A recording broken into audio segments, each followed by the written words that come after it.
The town of Barrow in Alaska is isolated in 80 miles of roadless wilderness.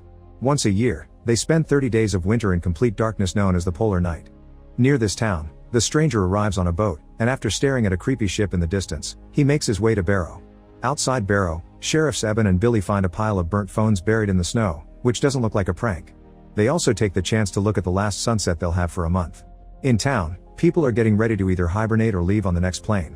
Since everyone is so busy, they don't notice a mysterious figure sneaking into the local kennel and killing all the snow dogs in it.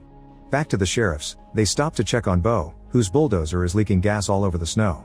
Eben is in the middle of finding him when they get a radio message reporting the death of the dogs. Meanwhile, Eben's ex-wife Stella finishes her job and takes her car to the airport.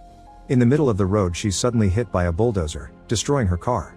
Stella can't wait to be towed and calls Eben for help, but Eben uses the excuse of having to work to avoid her and sends Billy to pick her up instead. Billy drives Stella to the airport as fast as possible, but they still don't make it in time, so now Stella will have to stay a month in Barrow. Back to Eben, he looks at the dogs and finds a complete massacre, but the owners Ally and John can't think of anyone that could hate them this much. Afterward, Eben returns to the police station, where his grandmother Helen and his brother Jake work with him. They receive a message from the Utilitar reporting some vandalism, so Eben goes to check it out. Carter and Wilson explain someone destroyed their helicopter, which is usually kept under lock and key. Meanwhile in the cell tower, Gus hears some strange noises outside and goes to check them out, only to notice the lights going out. A group of mysterious figures suddenly surround him, but before Gus can react, these people jump on him and kill him in order to feed. It turns out they're vampires. In the town's diner, the stranger tries to order a raw burger and something to drink, but the waitress explains they have a law that doesn't allow them to sell alcohol during the dark month. The stranger starts making a scene, but fortunately Eben and Stella arrive at the same time to stop him from getting violent and take him to the station cell. In the meantime, a group of pipeline workers is finishing for the day when suddenly, one of them gets dragged into the darkness. A few seconds pass before the worker's body falls on the snow, causing his friend to run away in panic. The third worker's frozen in fear, and the vampires take the chance to surround him. Back at the station, Eben tries to find out how the stranger sneaked into their town, but the man refuses to answer. Suddenly the internet goes out, and when Eben tries to call Gus, he discovers the phone lines are out too. At that moment the entire town also loses power and the stranger announces they are coming. Eben goes to the cell tower to find out what's going on and finds a trail of blood that he follows until he discovers Gus' head. Horrified, Eben rushes back to town and drives around to tell every citizen to stay inside. If they don't have a generator, then they should hide in the diner. In John's house, Ally is preparing dinner when suddenly a vampire breaks through the window and drags her out. John hears her screaming and goes to save her with his rifle, but when he gets close enough, the vampire scratches to keep him away. Unwilling to give up, John tries again and even manages to grab Ally's hand, but the vampire's stronger and takes her away. At the station, the stranger keeps talking about the end coming for everyone. Jake gets annoyed and throws a piece of his game at him, but this only makes the stranger happy because he can use it to pick the lock. Immediately Jake goes to retrieve the piece and the stranger uses the chance to attack him, but at that moment Eben arrives and shoots the stranger in the arm. Then he handcuffs the man to the cell door to interrogate him, but the stranger's only answers that they'll all die. Eben asks Helen and Jake to stay inside while he and Stella look for the criminal. After a few minutes of driving, Eben stops the car because he saw something, but when Stella checks with her binoculars, she gets scared and urges Eben to get back in the car. The pair tries to escape, but a vampire suddenly jumps on top of the car, and Eben shooting at it does absolutely nothing. Stella stops the car, and this does make the vampire fall, allowing them to return to town. When they get back, they see fires everywhere and hear gunshots. Helen contacts them through the radio to ask for help, so they hurry back to the station, but it's too late. Helen and Jake are gone, only having left a trail of blood behind. The stranger is still in the cell complaining because they didn't take him and asks Eben to help him end things. Eben truly considers killing him, but Stella stops him. Meanwhile the vampires gather in town to hear from their leader Marlowe. He reminds them it's important to remove their victims' heads to prevent them from turning into vampires too. He also wishes they had come to this town sooner because the constant darkness is perfect for them. Then the vampires go on a killing rampage around town, feeding on anyone they can put their hands on without mercy. A horrified group of survivors gathers in the diner and all share the same experience. Their bullets did nothing. Eben and Stella arrive and are relieved to see Jake is okay, but unfortunately Helen didn't make it. The group discusses their options and Carter suggests hiding in the Utilitar, but that's too risky because it's too far. A woman points out that her neighbor has an attic with a hidden pull-down ladder and the house was boarded up before the owner left. Eben asks Carter to guide the group to that house while he and Stella distract the vampires. The two of them drive around town to act as bait and the plan works. Soon a bunch of vampires grab their car and try to attack them through the windows. Eben manages to kill one of them by aiming at the head, but Marlowe takes his gun and the car gets flipped over. The vampires immediately reach for Stella and Eben again, But at that moment, Bo shows up in his bulldozer and runs over the enemy. Eben and Stella rush to join him in the vehicle and they drive away rather fast until they make it to the house with the attic, which is incredibly well hidden as promised. Eben tells the group they'll sleep in shifts and ration their food. They have good chances of surviving because they're used to the polar night unlike their enemy. Meanwhile, Marlo and Iris visit the stranger at the station. They commend the man for doing his job perfectly and promise to turn him, but when Marlo hugs the stranger, he kills him instead. 6 days pass with the survivors managing to stay alive and well in the attic, although sometimes they have to deal with Wilson's father Isaac having dreams about his wife, who died years ago. One evening, they hear noises outside, and Stella looks out through a hole to discover the vampires are ransacking the neighboring houses. Some of the survivors want to leave before they're caught, and when Stella and Eben point out it's too risky, an argument ensues. Eben calms everyone down and reminds them their team before coming to terms with the fact the vampires are too close. They need to escape to gather supplies from the store and hide in the utilitator, but they'll need some cover, thus they agree to try when the next blizzard comes. On day 7, the group hears Kristen walk down the streets asking for help. Eben notices the vampires follow her by jumping on the roofs, meaning they're using her as bait. The survivors insist on helping her, so Eben comes out and discovers John is around too, hiding underneath the house. Kristen is his priority and Eben asks John to wait, but unfortunately this distraction means Eben doesn't make it in time and the vampires begin slashing at Kristen before jumping to feed. With the vampires distracted, Eben goes to save John, but as soon as he pulls him out he notices John is becoming a vampire too. Eben tries to talk to him but John goes rabid and attacks, pushing Eben against a swing set that catches him with its chains. Fortunately there's an axe nearby that Eben uses to defend himself, allowing him to kill John with a few precise strikes. Then Eben runs back into the house, where he collapses from an asthma attack. Outside, Marlo finds John's body and takes it as a clue of someone being around.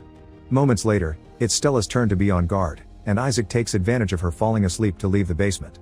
Stella and Wilson hear the door and immediately go after him, convincing him trying to walk to the city is a terrible idea.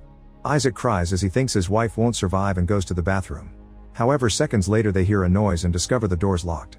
Wilson picks the lock and they discover Isaac has escaped through the window, so Wilson goes after him and pushes Stella away when she tries to stop him. Eben hears the commotion and comes down to check on Stella, but at that moment, a vampire enters the house and they hide in the bathroom. The vampire looks around the house and approaches the bathroom door, but when he's about to open it, he hears Wilson calling for his father outside and decides to go after him instead. While Wilson gets killed, Eben and Stella run back to the attic, feeling guilty for abandoning their friend. Suddenly thumping noises can be heard from the roof. Eben looks through the window and confirms not only that the vampires are gone, but that it's also snowing heavily. Using the wind and snow as cover, the survivors go to the local store to gather as many supplies as they can carry. Suddenly they hear a noise and to their horror, they find a vampire girl feeding on a body. The survivors run to find Eben, but when he comes closer with his axe, the girl's gone. Eben keeps looking around, and the girl comes out of the shadows to attack him, making him drop the axe. The rest of the group quickly comes to help him, grabbing the girl together and pinning her against the wall in order for Jake to kill her with the axe, a task that leaves him deeply traumatized. The survivors get ready to leave, but they discover it stopped snowing, so they'll have to wait inside the store for another blizzard. On day 18, Eben points out they need to leave because the vampires will soon reach this area. The utilitator's still too far to reach without cover, thus they agree to go to the police station, but they need a distraction. They realize the vampires sent the stranger to cut communications off early on because they couldn't come out during the day, and Eben remembers Helen had UV lights for his plants in her house, so he'll fight the vampires with those while the others run away. Eben runs out of the building making noise on purpose to get the vampires' attention. However, one of the creatures goes after the fleeing group and jumps on one of the survivors. The group has no choice but to leave him behind as they escape, safely making it to the station. The vampires surround Helen's house and Marlo allows Iris to go first, but as soon as she steps inside, Eben receives her with the glowing UV light. Iris falls on the snow as half her body burns and the vampires go to shut down the generator to turn off the lights. Eben runs through the back door while he keeps his group updated through the walkie-talkies, so Bo tells him to run to Rogers Avenue. Marlo sees Iris suffering and gets her permission to feed on her so she can die in peace. The other vampires follow Eben only to suddenly be run over by Bo driving a ditch driller. He shoots all the ones that try to jump on the vehicle, but soon there are too many of them and Bo decides to crash the driller into a building.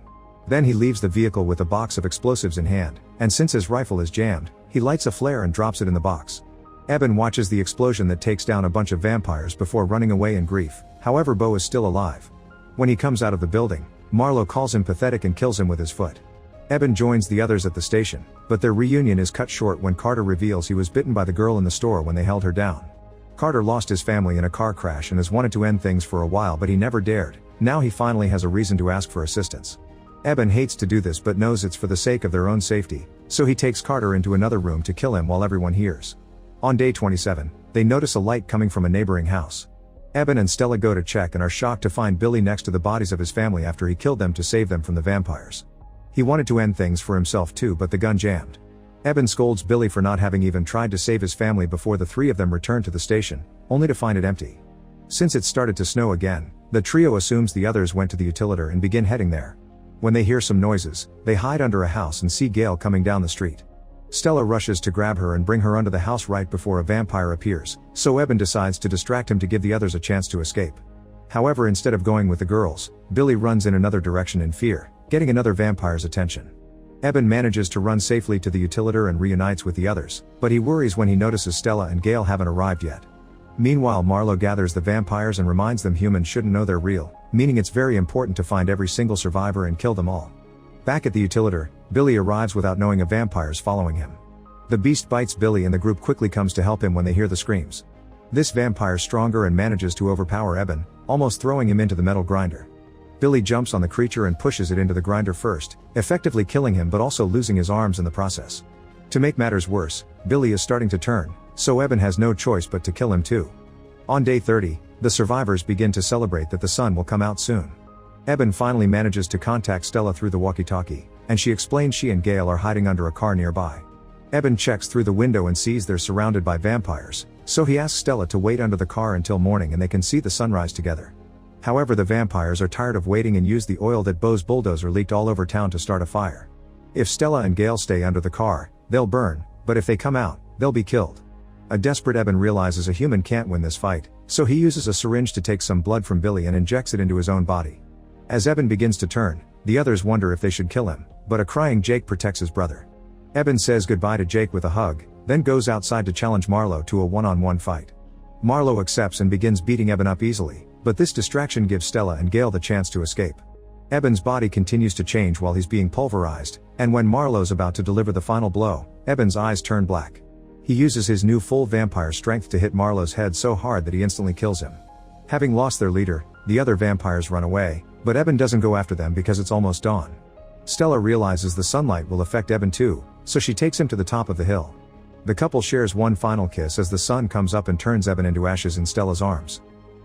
Make sure to subscribe and turn on notifications so you can watch more videos like this. Thanks for watching.